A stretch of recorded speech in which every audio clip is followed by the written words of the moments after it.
Hello, I'm Polly, and this is my new Tinder profile. Yeah, I'm gonna teach you guys how to make a mojito, and really what I'm looking for is a man that can make a better mojito than me, so holla at your girl if you got a different recipe. Well, so we're gonna start with 2.5 ounces of our Montana Platino rum. It's a perfect summer drink, a nice refreshing mojito. We have here our simple syrup, 1 part water, 1 part sugar. We don't put that much, just 0.25.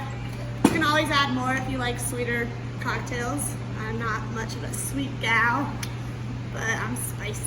All right, anyway, then you get your mint, give it a nice little grind here. Don't grind too much, you don't want to bruise the mint, just get those oils out so you get that minty flavor.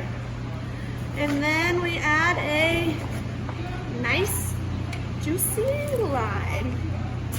Full lime, nice and refreshing.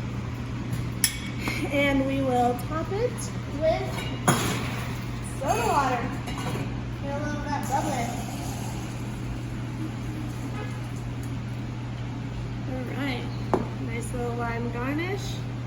And voila, get at me boys.